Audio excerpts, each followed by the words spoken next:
Msikilizaji wangu, sasa ndio tunaingia katika awamu nyingine. Awamu ya kuweza kulikalia tumeshalikunjua na sasa tunalikalia mahali popote ulipo na mahali unapotegea. Je, wewe unategea kutoka wapi? Zungumza na sisi hapa studioni, manake mchungaji ashafika kuweza kuhakikisha kipindi cha Jamvi la Gumzo basi kinaenda sambamba tena zaidi na tena sana. Wewe ambaye ulikuwa unahitaji ushauri ndio sasa umefika. Wewe ulikuwa unahitaji mahojiano na mchungaji ndio sasa yamefika. Wewe ambaye ulikuwa unahitaji, uko na swali linakukerakera, ulitaka jamani kuweza kuliuliza mchungaji hapa studioni, ndio sasa nafasi yako imefika. Na pia wakuweza kutegea na kupata mafundisho, wakati ni sasa. Kwa sasa mchungaji ashafika studioni, wacha nimpatie nafasi ili aweze kutusalimia na kisha vile vile kuweza kutoleza shughulika ama ni wapi Mwenyezi Mungu kamweka kanisani anapohudumu kanisa, na kisha baada ya hapo tuweze kujua majina yake na tuweze kufungua kwa maombi, halafu kisha tuweze kuingia katika kipindi cha Jamvi usiku wa leo, awamu ya kuweza kulikalia. Manake tumeshalikunjua na kama ilivyo desturi, tukishalikunjua basi ni kulikalia, hakunanga otherwise, bali tukishalikunjua lazima tuweze kulikalia. Kwa hivyo ni awamu ya kuweza kulikalia. Kwa sasa wacha nimpatie nafasi mtumishi wa Mungu ili aweze kujitambulisha, na kisha baada ya hapo tuweze kufungua kwa maombi na tuweze kuingia katika mdahalo wa usiku wa leo. Mtumishi wa Mungu, Bwana Yesu asifiwe. Amina. Uko mzima na Yesu? Nashukuru Mungu niko mzima. Namfurahia Bwana, amekuwa mwaminifu na mwema katika maisha yangu. Amen. Sijui ya kwako. Mimi niko mzima kabisa, nashukuru Mungu amekuwa mwema tena zaidi. Amen.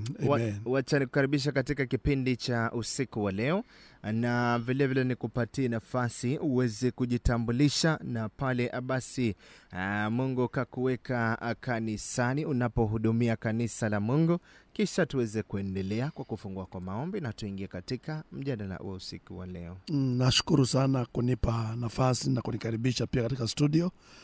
Usiku wa leo napenda kushukuru Mungu kwa neema hii na kibali hiki ambacho alichokiachilia katika maisha yangu na kunipa nafasi na mama fursa hii. Kwa kweli kabisa, mimi ni Willy Tole, ni mchungaji wa kanisa la Faith Family ambalo lipo katika mji wa Voi katika maeneo ya Mwakingali. Hapo ndipo Mungu ametuweka tumtumikie, na tunamtumikia hapo Mwakingali ama Mwakingali ile ambayo imepakana na Voi Secondary. Hapo ndipo tunapomtumikia Mungu. Ningependa niweze kuomba kufungua kipindi hiki kwa neno la maombi. Tuombe. Baba Mwenyezi Mungu, katika jina la Yesu, ninakushukuru Bwana kwa sababu ya neema na kibali ambacho Mungu wetu umetupa Bwana usiku wa leo tukapatikane katika studio hii. Asante kwa sababu ya mkono wako wa uwezo na wa nguvu na wa neema ambao umeuachilia Bwana juu yetu jioni ya leo. Tunakushukuru Bwana kwa mema mengi ambao Bwana umepeana. Asante kwa sababu ya nafasi ambayo Mungu wetu umeturuhusu kwamba tupatikane katika studio ya leo, na mimi naomba ya kwamba Bwana nipate neema na kibali chako Jehova tena usiku wa leo katika yale yote ambayo tutazungumza, kufundisha, kupeana mawaidha yatokane na mapenzi yako Bwana. Utuongoze Bwana, utuwezeshe kutamka na kuongea yale ambayo yanatokana na wewe, ili tukamwinue, tukamjenge mtu atoke katika hali ya masumbufu, mahangaiko na matatizo, lakini Bwana kupitia kwa mawaidha haya yakapate kulete mabadiliko na matumaini makubwa kwa watoto wako Bwana. Asante kwa sababu ya kila moja ambaye Bwana ametutegeshea kutusikiliza usiku wa leo. Bwana, na waombea wote baraka zako, mema mengi ambayo Mungu umekusudia Bwana kuachilia kwao. Naomba Mungu unaposikia Bwana vikazaliwa vitu vipya, mambo makubwa yakatendeke na kafanyike, ili jina lako likapate kuinuliwa. Asante Bwana Mungu wetu mkuu, maana wewe ni mwaminifu na mwema. Umekwisha kusikia aya na kufanya yote ambayo tumekuuliza kwa imani, maana tumeomba kwa imani kwa Yesu Kristo Bwana na Mwokozi. Tumeomba na hata kuamini. Amen. Amen. Amen. Alright, msikilizaji wangu, sasa tunaingia katika mafundisho ya usiku wa leo. Na bila shaka umeweza kusikia mchungaji yuko studioni, ametulia hapa. Na sasa tunaingia katika mafundisho ya usiku wa leo. Tutakuwa tunajua ni nini tunakuwa tunajadili kwa muda usio mrefu. Lakini kwa sasa hivi mchungaji, tunapoingia katika mafundisho, acha nikupatie ushauri huu. Nikupatie ujumbe huu wa kutaka ushauri, alafu kisha tuweze kuingia katika kipindi ama katika majadiliano zaidi. Anasema leo Sifa akisaka, mimi naomba ushauri. Hivi kijana wa kiume anapotafuta mchumba wa kisichana, naomba wote wote wanatafuta yule ambaye hajazaa. Na wako waliozaa mtoto mmoja ama hata zaidi, na sisikii wakiolewa na harusi. Kwani hao hawezi kuolewa na harusi ama vipi? Si ushauri as such, bali nadhani ni swali tu ambalo anauliza. Manake anaona watu wengi wanapotafutana kiuchumba, wanatafutana yule ambaye mimi sitaki mwenye ambaye amezaa, mimi sitaki mwenye ambaye amezaa, nataka mwenye ambaye hana mtoto. Anasema na kuna wengine wako na watoto lakini wameacha. Je, anauliza je, hao hawawezi kuolewa na harusi? Ni swala nzuri hilo ambalo mwenzetu ametaka kufahamu. Na kwa ukweli ni kwamba swala la kuoa ama kuolewa, ukweli ni kwamba huwa ni Mungu mwenyewe huwa anahusika katika hilo. Na sisi wanadamu kuna vile ambavyo tumejiwekea, ama wakati mwingi tunakuta mwanadamu anajiwekea mawazo yake ama masharti yake ambayo angetaka pengine ayafuatilie, haswa ikifika kwa swala la kuoa. Na wakati mingi tunafikiria kwamba yule pengine msichana aliyepata mtoto bahati mbaya pale nje, kwa sababu tumekuwa tukiongea kuhusu mimba zisizotarajiwa, mambo kama haya tulizozungumza. So pengine mtoto amepata mimba na akajifungua mtoto pale nje. Ikifika wakati wa hajaolewa lakini alipata mtoto, na indakapofika wakati wa kwamba ifike mtu anataka kuoa, najua wakati mwingi tunaangaliega katika hali ile ambayo pengine nataka tu nipate mchumba ambaye hajawahi pata mtoto, hajawahi zaa kabisa, na hiyo ndio tunaiweka kama kipaumbele. Lakini kuna wale ambao huwa wana msukumo kuona kwamba huyu nimempenda, hata kama alibahatika kupata mtoto, lakini kwa ukweli ameonyesha upendo ama moyo wangu umeridhika kumfuata yeye. So si kwamba kuna makosa kwamba akimuoa kwa sababu alijifungua haiwezekani kafunga harusi na mtu mwingine. Hapana. Ni vile sisi wanadamu huwa tumejiwekea huyu ameshazaa basi siwezi kuoa. Na wengi wamefikiria hivyo, lakini ukweli kabisa, mtu akishazaa si sababu ya kwamba hawezi funga harusi, sio sababu kwamba hawezi kaolewa, si sababu kabisa hiyo. Kwa hivyo hata kama alibahatika kapata mtoto pale nje na imefika wakati mtu amesikia kuoa, anaweza muangalia hata yule, si makosa kabisa, wala haiko ama haiko kwamba amekwisha pata mtoto basi amefunga kabisa. Haiwezekani akaolewa hata na harusi. Hapana, inawezekana kabisa, inawezekana. Ni mahali ya mtu ama ni mawazo ya watu kuona kwamba huyu alijifungua ama huyu alipata mtoto basi nitamuoa vipi. Lakini wako wengi ambao wameolewa, wako wengi wamefunga harusi wakiwa walipata watoto na wanalea ama wanafanya familia zikiwa nzuri zaidi. Kwa hivyo haina kosa lolote wala hakuna sheria yoyote kwamba aliyepata mtoto asiolewe kwa harusi. Hakuna mahali ambapo imekataa huyo mtoto asiolewe kwa harusi. Hapana. Alright. Asante, shukran tena zaidi na tena sana pale. Ni matumaini yangu na matarajio yangu basi ambaye swali hilo limekuwa likikutatiza katika akili yako, ukijiuliza mengi kuhusiana na swala hilo. Natumai sasa mambo iko sawa kabisa tena zaidi na tena sana.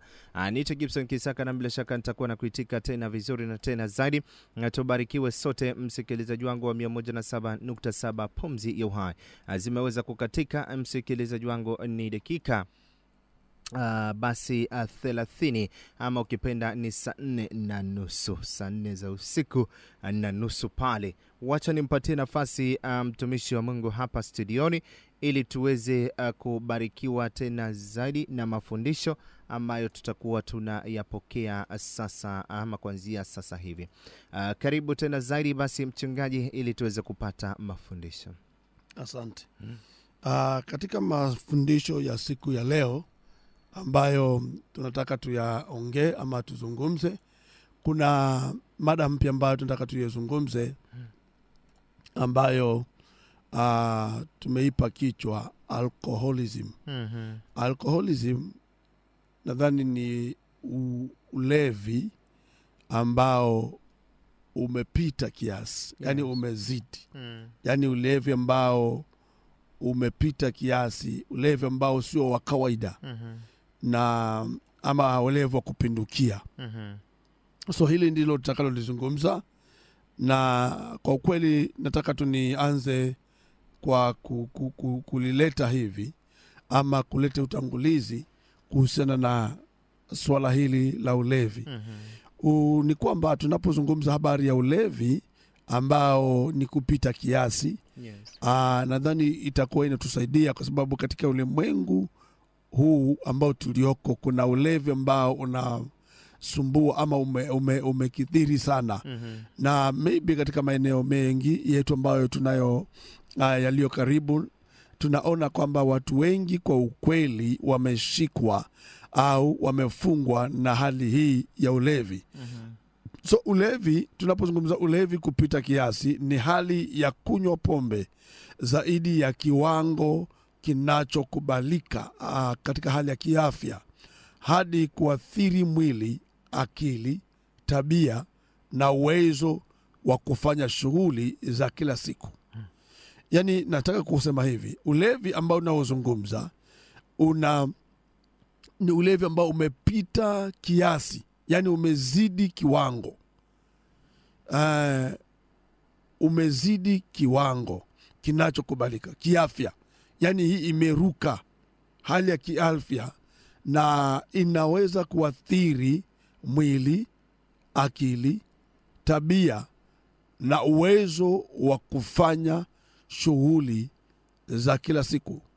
Kwa kawaida ulevi kupita kiasi humaanisha, ulevi ambao umepita kiasi huwa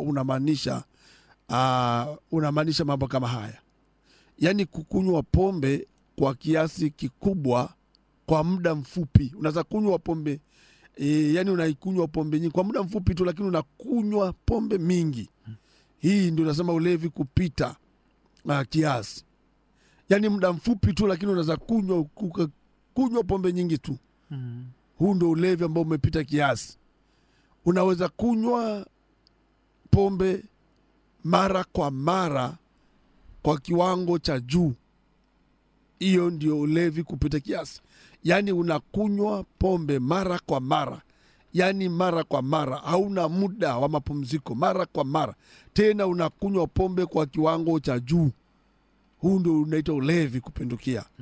Yani unakunywa pombe yaweza kuwa ni kila siku ama karibu ya kila siku, tena kwa kiwango cha juu sana. Yani ni siku moja ama karibu ya kila siku wewe uko pale unakunywa pombe, na unakunywa pombe kwa kiwango cha juu. Yani unakunywa pombe mingi sana. Hii ndio tunaita ulevi kupita kiasi, ulevi wa kupindukia. Ulevi wa kupindukia. Na wakati mwingine pia kwa jambo lingine ni kwamba pombe hii ama matumizi ya pombe yanayoathiri yanayoelekea ama yanayoleta athari katika maisha. Yani mtu huyu anakunywa pombe kiasi kinamletea athari katika maisha yake. Yani anakunywa pombe kwa wingi pasipo kujali mwili au kujali maisha yake, na kumletea athari kubwa katika maisha yake. So tunazungumza habari ya ulevi kupindukia. Yani ulevi, alcoholism, ulevi uliopita kiwango, ulevi uliozidi kiasi cha kawaida. Alright, msikilizaji wangu, tunaangazia swala hilo, ulevi uliopindukia ama uliozidi kiwango. unywaji wa pombe uliozidi kiwango, na tutakuwa tunaangazia je, ulevi.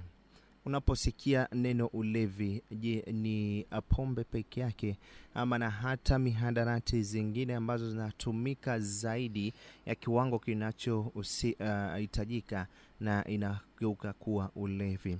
Tutakuwa tunajua hayo zaidi na zaidi, lakini kwa sasa wacha nimpatie nafasi mchungaji ili aweze kutuongoza katika mdahalo huu, kisha nitarudi kuweza kusoma jumbe wako wa kuweza kutaka ushauri hapo studioni. Kwa hivyo sio na wasiwasi, endelea kutegea. Nitakuwa nampatia nafasi basi mchungaji ujumbe wako na utakuwa unapata ushauri. Karibu mchungaji, ili tuweze kuangazia swala la ulevi kupindukia.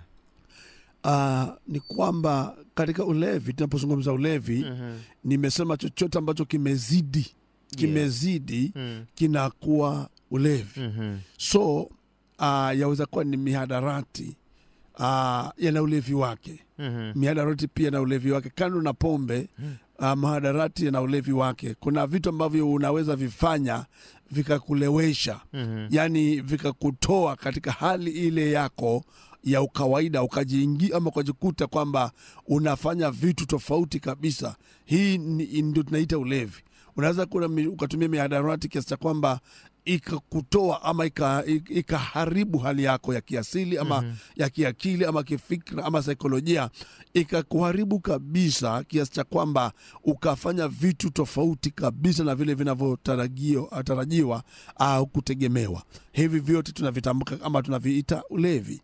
Na nimeangazia sana pengine kuangalia ulevi wa haswa wa pombe, ndio maybe tunasimama nao sana, ila mihadarati kwa ukweli pia tunaviona ama zinakuwa ni ulevi katika hali zake, ni ulevi vile vile. So tunapozungumza kuhusu ulevi kupindukia, ama ulevi kupindukia una hatari zake kabisa, ambazo wakati mwingi hatari hizi zimesababisha mtu ambaye huwa anatumia huu pombe, kuna vitu ambavyo huwa vinajitokeza ama vinaonekana katikati ya maisha yake. So ulevi ambao umetumia pombe, wakati mwingi tumekuta kwamba una hatari kubwa sana. Na kwa ukweli watu wengi wamelemewa na ulevi, na haswa maybe nikiangalia taita yetu kwa kiujumla, nimeona kwamba vijana wengi wamelemewa sana na ulevi, haswa ulevi wa pombe. Kuna vijana ambao wamelemewa, kuna vijana ambao wamekuwa walevi kupindukia, hata maisha yao wanashindwa kuyabeba au wanashindwa kuyaongoza maisha yao wenyewe. So ulevi kwa kiujumla ni tatizo ambalo limefunga watu na limesababisha mambo mengi kuharibika.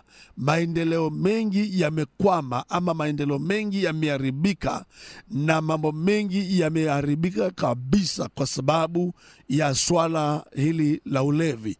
Kuna vijana ambao hawawezi lea familia, kuna vijana ambao hawawezi oa, kuna vijana ambao wameharibu kazi, kuna vijana ambao wameharibu hata maisha yao kwa sababu ya swala hili la ulevi. Kuna watu wengi, hata wazee, ambao hata wameharibu nyumba zao, wameharibu kabisa hali zao za ulezi kwa sababu ya ule ulevi ambao umevuka mipaka, umezidi kabisa. Sasa kuna vitu ambavyo tumeviona kwa ukweli vimeharibika na haviendi sawa kwa sababu ya hili swala la ulevi. Kwa hivyo ulevi umekuwa na madhara makubwa sana katika familia na katika jamii, kando na kwamba inaweza kuwa inamtesa mwenyewe mlevi mwenyewe, ama mtu mwenyewe hutumiaga pombe, yaweza kuwa inamtesa yeye. Lakini pamoja na kwamba inamtesa yeye, ulevi kwa kiujumla umeharibu mambo mengi sana. Kando na mtu binafsi, kuna familia zimeharibika, Kando na mtu kibinafsi, kuna watoto ambao hawawezi soma kwa sababu ya mzazi mlevi.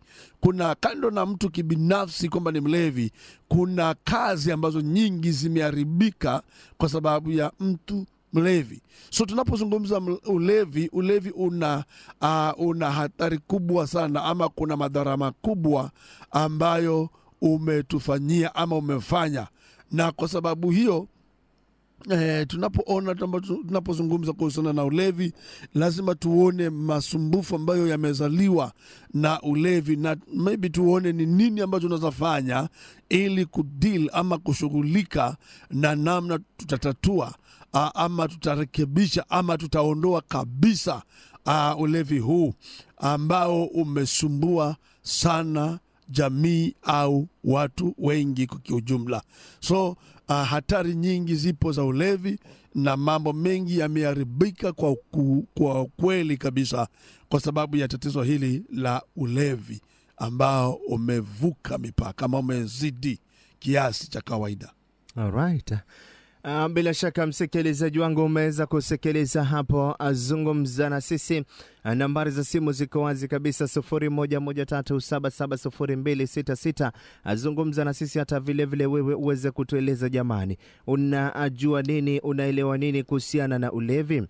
Je, wewe ushawahi kuwa mlevi ama wewe ni mlevi? Nambari za simu ziko wazi kabisa. Uko na historia gani ama uko na ujumbe gani kuhusiana na masuala ya ulevi? Je, ulevi unachangia nini katika jamii ama katika mtu mmoja maisha yake? Ni mtu yupi umemwona akiwa mlevi na maisha yake yakawa vile yamekuwa? Karibu tena zaidi tuweze kusema kwa pamoja, tuweze kutoa ushuhuda huo, na bila shaka utatusaidia zaidi kuweza kujikimu katika maisha na kuweza kuhakikisha basi jamii inakuwa ni jamii yenye kujituma zaidi na sio ya kuweza kuangazia masuala ya ulevi.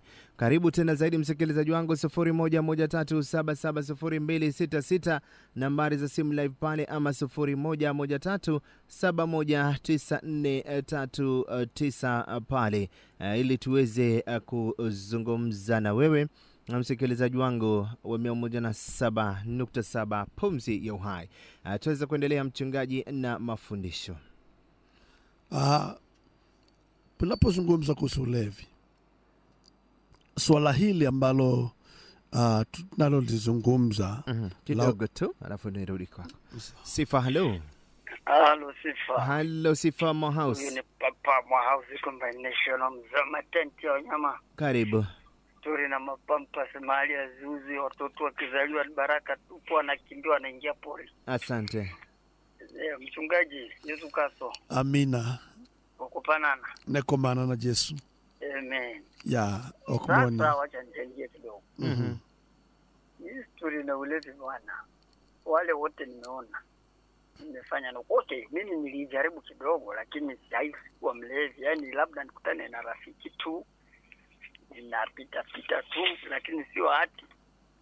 Nilikuwa stage hiyo na alikuwa bado kijana, nilikuwa sijaoa. Lakini niliachana na huo mchezo kabla ya kuoa. Sasa nimeona watu. Acha nikuambie, niliona mtu wa nyumbani kabisa.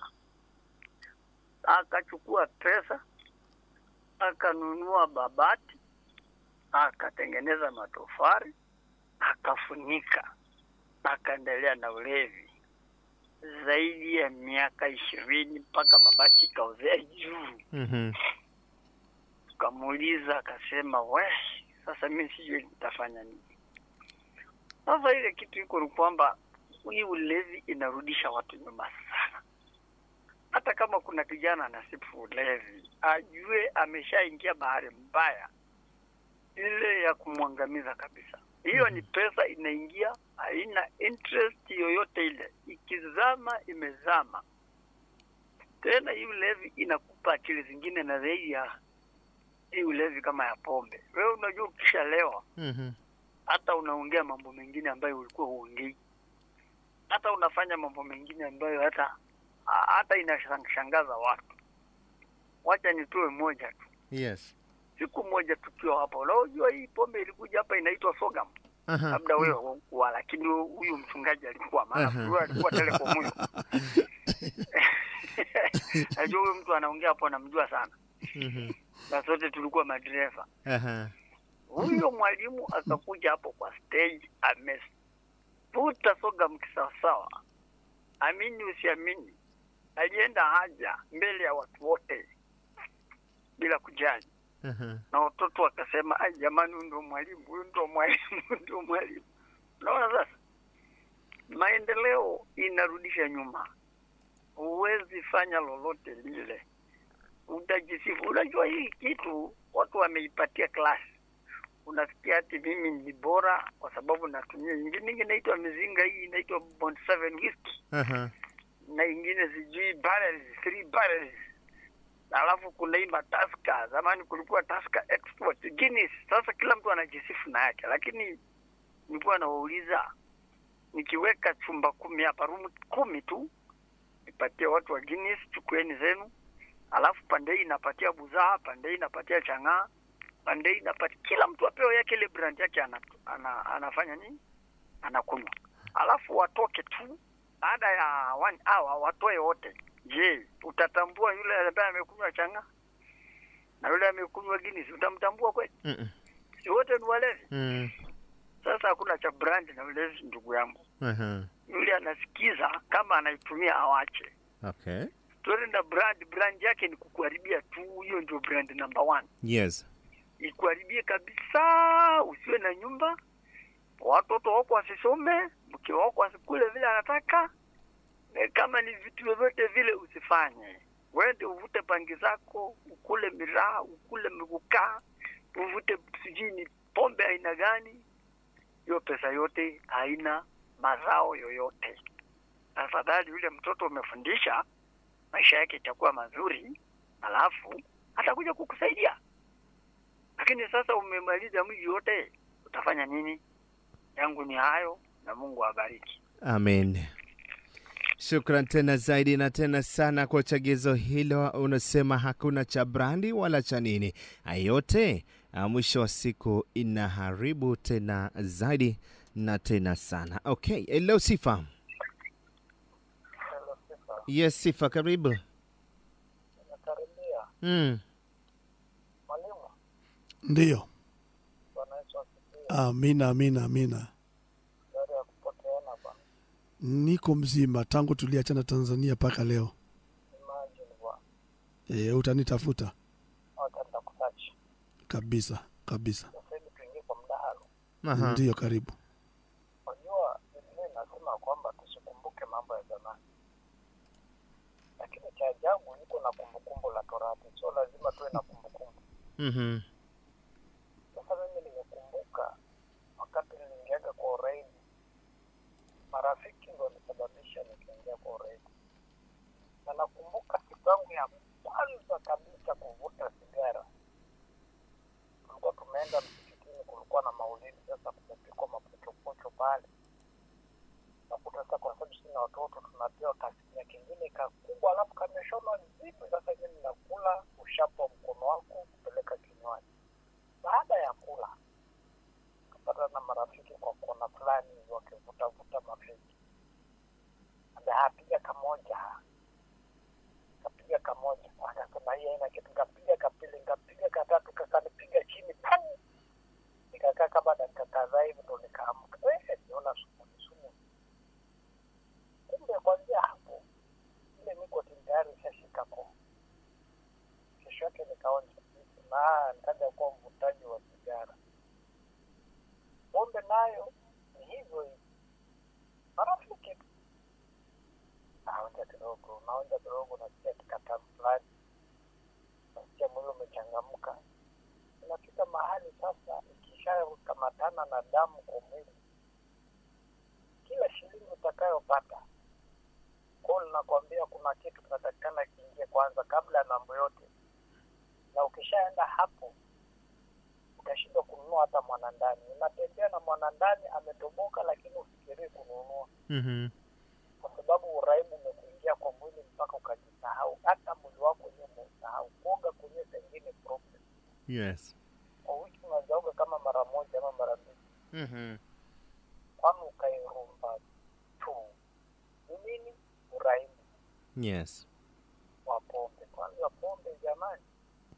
Mimi nashukuru Mungu kwa sababu kuna siku nikiwa na nafasi wangu akiwa kama miaka 5 hivi. Nimetoka kupiga mtindi wangu kama saa 3 za usiku hivi, nimefika kwa nyumba nikaketi kwa mlango